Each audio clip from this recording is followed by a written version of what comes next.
हाल ही में प्रवर्तन निदेशालय का नाम समाचारों में आपने बहुत ज़्यादा पढ़ा और सुना होगा। या तो किसी से पूछताछ का मामला हो, या फिर संपत्ति को जब्त करने का मामला हो, या फिर अलग अलग जगहों पर इन्फोर्समेंट डायरेक्टरेट्स की रेड हो। ये लगातार न्यूज़ में बना हुआ है। जैकलीन फर्नांडिस इन अभिनेत्री से लगातार पूछताछ इन्फोर्समेंट डायरेक्टरेट के द्वारा की जा रही है। हाल ही में आपने कांग्रेस के हवाले से भी ये न्यूज़ पढ़ी होगी कि कांग्रेस के कार्यकर्ता लगातार विरोध प्रदर्शन कर रहे हैं, क्योंकि इन्फोर्समेंट डायरेक्टरेट यानी ईडी के द्वारा सोनिया गांधी जी से नेशनल हेराल्ड मामले पर पूछताछ चल रही है। तो ये संस्था जो कि इतनी ज़्यादा रेड्स कर रही है, इतना ज़्यादा पैसा इसके द्वारा जब्त किया जा रहा है, इतनी महत्वपूर्ण ये संस्था, ये क्या है, इसका क्या इतिहास रहा था, किस तरीके से काम करती है, ये हमें अवश्य पता होना चाहिए। एक दूसरा सवाल मेरे मन में तो उठा था कि इतना ज़्यादा पैसा, जब मैंने पिक्चर्स देखी थी, जब रेड हुई थी, कि जो इतना सारा पैसा है जो इन्फोर्समेंट डायरेक्टरेट जब्त कर लेते हैं, सीज कर लेते हैं, तो उस पैसे का होता क्या है? क्या ये इसको यूज़ कर लेते हैं, या फिर वो गरीब लोगों में बांट दिया जाता है, या फिर वापस कर दिया जाता है? तो आज के वीडियो में इन दोनों ही प्रश्नों का जवाब जो है हम ढूंढने का प्रयास करेंगे। साथ ही जो अपोजिशंस की तरफ से कुछ मुद्दों पर सरकार का विरोध किया जा रहा है इन्फोर्समेंट डायरेक्टरेट के हवाले से, उनको भी समझने का प्रयास करेंगे। तो अगर ये वीडियो आपको अच्छी लगेगी तो एंड में इसको लाइक ज़रूर कीजिएगा। अगर आप हमारे चैनल पर नए हैं तो चैनल को सब्सक्राइब ज़रूर कीजिएगा और ज़्यादा से ज़्यादा इन वीडियोस को शेयर करने का प्रयास कीजिएगा। नमस्कार दोस्तों, मैं प्राची संस्कृति IAS यूट्यूब चैनल पर आप सभी का एक बार फिर से बेहद स्वागत करती हूँ।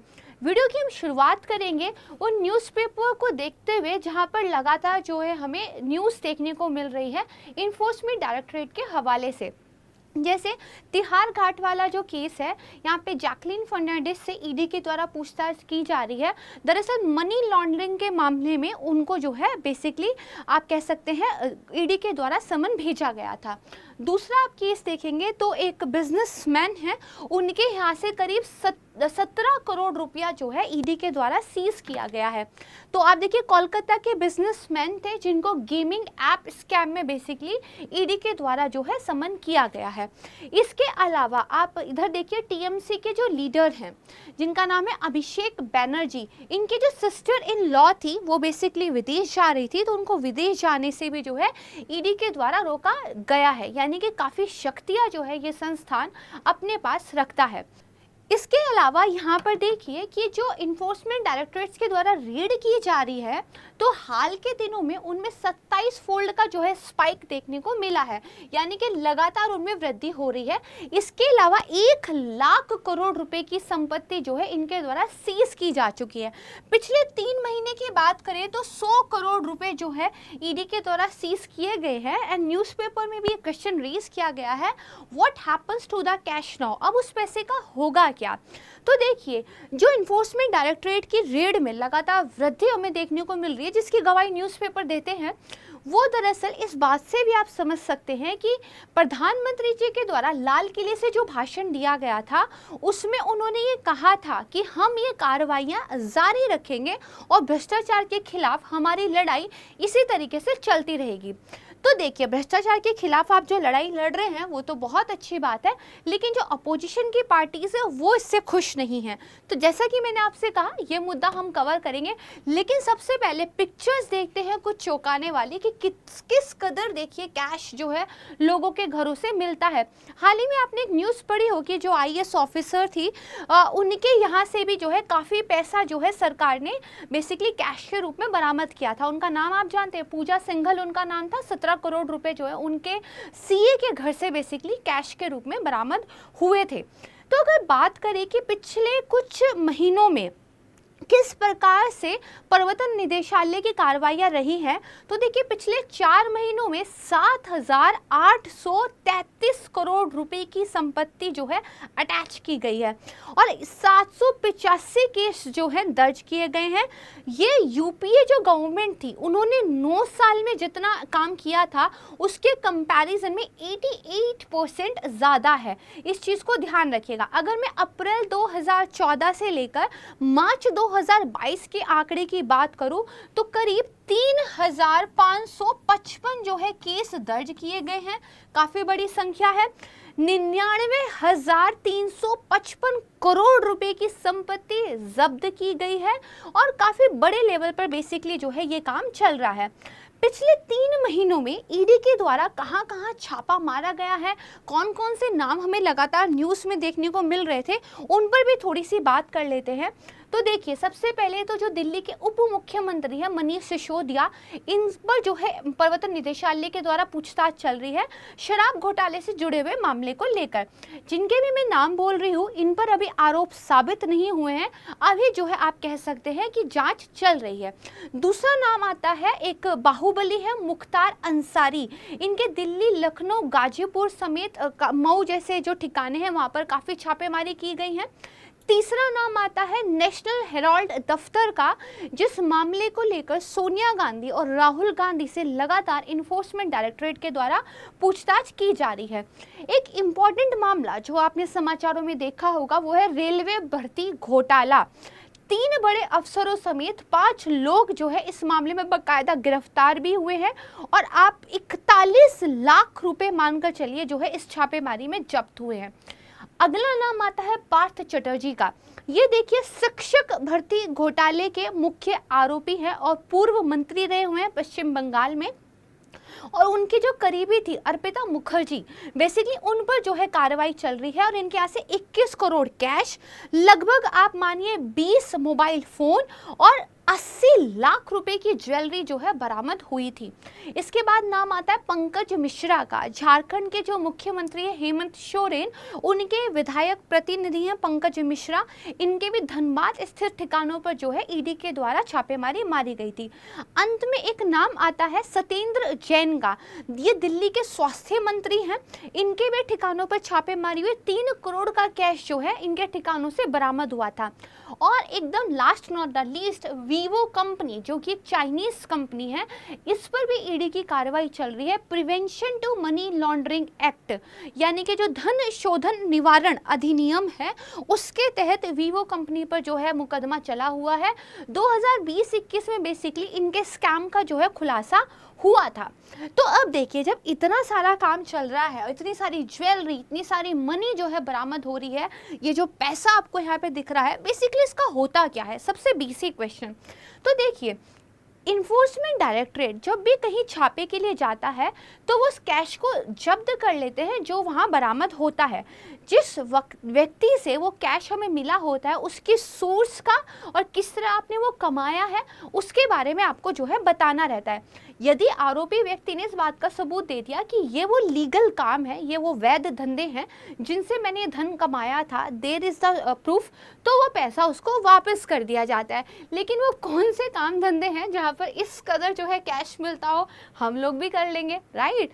लेकिन देखिए, जनरली होता क्या है कि या तो बेसिकली आप जो है इनकम सोर्स ही नहीं बता पाते, क्योंकि मोस्टली इतना पैसा जो घर में कैश के रूप में रखा गया वो इलीगल गोरख धंधों के जरिए ही कमाया होता है। Not in all case but in a majority case. तो अगर आपने पैसे का सोर्स नहीं बताया तो ईडी उस पैसे को जब्त कर लेगी। लेकिन मान लीजिए बाद में क्या होता है, मुकदमा चला, कोर्ट ने व्यक्ति को बरी कर दिया, कोई भी आरोप उन पे सिद्ध नहीं हो पाए, तो भी उनका पैसा वापस कर दिया जाता है। तो 2 बातें, एक तो अगर पैसा जब्त हो गया है तो कहाँ रखा जाएगा, दूसरा जब तक मुकदमे का फैसला नहीं आता, जब तक ये नहीं पता चलता कि भाई पैसा वापस करना है कि रख लेना है, तब तक पैसा कहाँ रखा जाएगा। तो उसके लिए प्रक्रिया है। प्रक्रिया बेसिकली ये है कि जब ईडी कहीं पर छापेमारी के लिए जाती है और उसको वहाँ पर कैश बरामद होता है, तो स्टेट बैंक ऑफ इंडिया के कुछ ऑफिसर्स को वहाँ बुलाया जाता है और उनकी निगरानी में उस पैसे की पूरी प्रॉपर कैलकुलेशन जो है कर उसको बक्सों में जो है जब्त कर लिया जाता है। एक स्वतंत्र गवाह की उपस्थिति भी वहाँ पर मौजूद रहती है, एक थर्ड पर्सन के रूप में भी वहाँ पर बेसिकली जो है एक रहता है। जो ईडी है वो एक जब्त मेमो, एक सीजर मेमो जो है बनाती है। उस मेमो में बकायदा ये लिखा जाता है कि 100 के, 200 के, 500 के, 2000 के कैसे नोट जो है हमें मिले और कितने मिले। हर एक नोट की बकायदा काउंटिंग होती है, उसका लिखित रिकॉर्ड रखा जाता है। इसको जब्त मेमो या सीजर मेमो जो है बोलते हैं। उसके बाद इस पैसे को बक्से में भरकर जो नियर बाय एसबीआई की ब्रांच है बैंक की, वहाँ पर ईडी का एक खाता होता है, प्रवर्तन निदेशालय का एक खाता होता है, वहाँ पर जमा कर दिया जाता है। अगर आरोपी इस पैसे का सोर्स नहीं बता पाया तो वो पैसा सरकार के खजाने में फाइनली जमा हो जाता है। प्रवर्तन निदेशालय उस पैसे का प्रयोग नहीं कर सकते, उनको उस रुपए के एक एक नोट की, एक एक चीज़ की जो है पूरी की पूरी विवरण जो है गवर्नमेंट को देना रहता है, और वो पैसा सारा का सारा सेंट्रल गवर्नमेंट के खजाने में जो है शामिल हो जाता है। सीबीआई के द्वारा भी जो रेड की जाती है उसका भी कुछ इसी तरह का प्रोसीजर होता है। तो नाउ यू नो कि ये जो पैसा है बेसिकली ये जाता कहाँ है, फाइनली सरकार के कब्जे में ये पैसा जो है चला जाता है। अब देखिए, जो संस्था इतना महत्वपूर्ण काम कर रही हो उसके बारे में बेसिक डिटेल भी हमें पता होनी चाहिए। तो प्रवर्तन निदेशालय एक बहुअनुशांसिक संगठन है जो धन शोधन के अपराध और विदेशी मुद्रा कानूनों के उल्लंघन की जांच करने के लिए अधिदेशित है। बहुत टफ से हिंदी हो गई।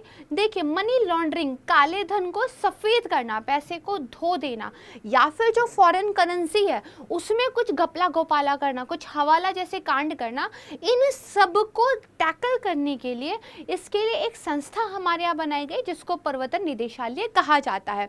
प्रवर्तन निदेशालय में एक तो सीधी भर्ती के द्वारा लोगों को रखा जाता है, इसके अलावा जो बड़ी बड़ी पोस्ट होती है उन पर प्रतिनियुक्ति यानी कि डेपुटेशन पर जो है विभिन्न अधिकारियों को रखा जाता है। और ये जो डेपुटेशन पर अधिकारी रखे जाते हैं ये आईपीएस, इंडियन पुलिस सर्विस से जनरली लिए जाते हैं ज़्यादातर। और ये जो राज्य सरकार और जो केंद्र शासित प्रदेश हैं वहाँ के पुलिस सर्विस से और केंद्र सरकार की जो पुलिस सर्विस है, सेंट्रल पुलिस सर्विस, वहाँ से भी जो है लिए जाते हैं। ठीक है, यानी कि आप कह सकते हैं सीमा शुल्क और केंद्रीय उत्पाद शुल्क, आयकर और पुलिस, ये सब जो डिपार्टमेंट है यहाँ से अधिकारियों की नियुक्ति होती है। मैं एंड में आपको बताऊंगी कि जो ईडी के नए डायरेक्टर हैं उन्होंने थोड़ा सा इस चीज़ में जो है चेंज किया है। अब देखते हैं ये जो इन्फोर्समेंट डायरेक्टर हमें आज इस रूप में दिखाई देता है, इसके पीछे क्या एक इतिहास रहा है। तो संगठनात्मक इतिहास की हम बात करते हैं। देखिए, हुआ क्या था, इसकी स्थापना हुई थी 1956 में। कब हुई थी? जब फेरा नाम का एक अधिनियम बेसिकली लाया गया था, विदेशी मुद्रा विनिमय अधिनियम 1947। तो उस टाइम पे जो विनिमय गतिविधियां हैं उनको रेगुलेट करने के लिए, उनके उल्लंघन को रोकने के लिए आर्थिक कार्य विभाग के नियंत्रण में प्रवर्तन इकाई का गठन किया गया था। पहले इनको क्या बोलते थे? प्रवर्तन इकाई बोलते थे। बाद में इनका नाम चेंज करके क्या है, प्रवर्तन निदेशालय हो गया। लेकिन बाद में देखिए क्या हुआ, आर्थिक उदारीकरण की प्रक्रिया आई तो विदेशी मुद्रा के जो हमने रेगुलेट करने के लिए थोड़े सख्त नियम बनाए हुए थे उनको आसान कर दिया, और इसके लिए जो फेरा हमने बनाया था उसको 1973 में क्या है, कैंसिल कर दिया, निरसित कर दिया। और इसके स्थान पर जून 2000 में हम विदेशी मुद्रा अधिनियम 1999 यानी कि फेमा लेकर आए, जो कि अभी भी है अस्तित्व में। अब फेमा जब आ गया तो अंतर्राष्ट्रीय धन शोधन व्यवस्था के अनुरूप एक नया कानून बनाया गया, धन शोधन निवारण अधिनियम। इंटरनेशनल लेवल पर चीज़ों को देखते हुए मनी लॉन्ड्रिंग, पैसे को ब्लैक से वाइट करना, इस चीज़ के लिए हम एक एक्ट लेकर आए, मनी लॉन्ड्रिंग एक्ट, जो कि 2002 में आया। इस एक्ट को भी परिवर्तित करने का दायित्व किसको दिया गया? इन्फोर्समेंट डायरेक्टरेट को दिया गया। दो अधिनियम, फीमा एंड आपका जो है prevention to money laundering act, दोनों के तहत कार्रवाई करने की जिम्मेदारी किसकी है? तो इन्फोर्समेंट डायरेक्टरेट की है। इसके बाद देखिए, पहले मैंने आपको कोई और विभाग बताया था, लेकिन रिसेंट की अगर बात करें वो तो हिस्ट्री थी। वर्तमान में जो निदेशालय है ये राजस्व विभाग, जो कि वित्त मंत्रालय भारत सरकार के अधीन आता है, इसके प्रशासनिक नियंत्रण में काम करता है। याद होना चाहिए, पीटी में पूछा जा सकता है। अब देखिए, विदेशों में शरण लेने वाले आर्थिक अपराधियों से संबंधित मामलों की क्योंकि लगातार वृद्धि हो रही है, लोग यहाँ पे घपला घोटाला करते हैं एंड देन क्या है, विदेशों में भाग जाते हैं, तो हमने क्या बनाया, एक भगोड़ा आर्थिक अपराधी अधिनियम बनाया। इस अधिनियम को 2018 में हम लेकर आए और इन्फोर्समेंट डायरेक्टरेट को इस अधिनियम के तहत भी जो है दायित्व सौंपा गया है। तो 3 हमने जो है ऐसे एक्ट देख लिए। तो कार्य और शक्तियाँ कौन कौन से वो एक्ट है, कुल मिलाकर एक समराइज फॉर्म में देख लेते हैं, जिसके तहत ईडी को जो है काफ़ी सारी पावर्स मिलती हैं। धन शोधन निवारण अधिनियम, prevention of money laundering act, विदेशी मुद्रा प्रबंधन अधिनियम, फॉरेन एक्सचेंज मैनेजमेंट एक्ट, भगोड़ा आर्थिक अपराधी अधिनियम, फ्यूगिटिव इकोनॉमिक ऑफेंडर्स एक्ट और विदेशी मुद्रा संरक्षण और तस्करी गतिविधियों की रोकथाम के लिए एक अधिनियम है 1974 का। 3 तो हम पढ़ चुके थे, चौथा भी नाम याद कर लीजिएगा, the protection of foreign exchange and prevention of smuggling activities act, right. तो इन एक्ट के नाम आपको बाकायदा याद होने चाहिए। अब देखिए, जब हम धन शोधन की बात करते हैं, हवाला, मनी लॉन्ड्रिंग की बात करते हैं, तो सिर्फ भारत के लेवल पर ही काम नहीं हो रहा है, इंटरनेशनली ये सारी चीज़ें आपस में कनेक्ट रहती है। फिर हम भगोड़े वाले अधिनियम की भी बात कर रहे हैं, तो अंतर्राष्ट्रीय स्तर पर इन्फोर्समेंट डायरेक्टरेट कुछ संस्थानों के साथ मिलकर सहयोग से काम करता है। वो कौन कौन से? फाइनेंशियल एक्शन टास्क फोर्स, वित्तीय कार्रवाई कार्यबल, मनी लॉन्ड्रिंग पर एशिया प्रशांत समूह है, और मनी लॉन्ड्रिंग और आतंकवाद के वित्त पोषण पर एक यूरेशियन समूह है। ठीक है, ये 3 अंतर्राष्ट्रीय संस्थाएं हैं जिनके साथ मिलकर ईडी जो है काम करता है। यहाँ तक तो हुई एक बात, हमने 2 मुद्दे फाइनली समझे, पैसा कहाँ जाता है और इन्फोर्समेंट डायरेक्टरेट क्या है। अब ये एक और वजह से न्यूज़ में है। न्यूज़ क्या है? इन्फोर्समेंट डायरेक्टरेट के जो डायरेक्टर थे संजय कुमार मिश्रा, इनका क्या है, बेसिकली जो आप कह सकते हैं इनके टाइम में बेसिकली जो ईडी का सारा काम है वो 50% बढ़ गया है। ठीक है, फिर यहाँ पे क्या है, इनको दूसरा टीनियर एक्सटेंशन मिल गया 1 साल का। इनका जो कार्यकाल है डायरेक्टर के रूप में काम करने का, उसको फिर से बढ़ा दिया है सरकार ने। और अपोजिशन पार्टीज का ये कहना था क्योंकि सरकार ईडी का प्रयोग अपने लाभ के लिए कर रही है और वो इसलिए जो डायरेक्टर फिलहाल वाले हैं उनका टर्म बढ़ा रही है। हालांकि ऐसा नहीं है, सरकार का कहना ये है कि फिलहाल कुछ महत्वपूर्ण केस चल रहे हैं, उनके बीच में अगर हम डायरेक्टर बदल देंगे तो चीज़ें मुश्किल हो जाएंगी, कोऑर्डिनेशन मुश्किल हो जाएगा, इसलिए हम इनका कार्यकाल का क्या है विस्तार कर रहे हैं। तो यहाँ पर देखिए, ये 2021 की न्यूज़ है। मैं आपको 2021 की न्यूज़ क्यों दिखा रही हूँ?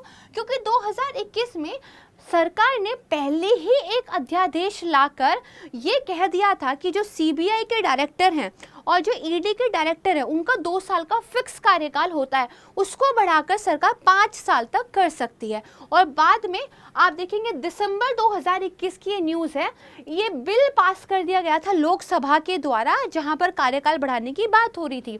तो हाल ही में जब संजय कुमार मिश्रा का कार्यकाल बढ़ाया तो सुप्रीम कोर्ट में एक पिटीशन गई कि सरकार ऐसा क्यों कर रही है। तो सुप्रीम कोर्ट ने उस पिटीशन को खारिज कर दिया क्योंकि गवर्नमेंट बकायदा एक एक्ट ला चुकी थी जहाँ पे 2 साल से बढ़ाकर 5 साल किया जा सकता था।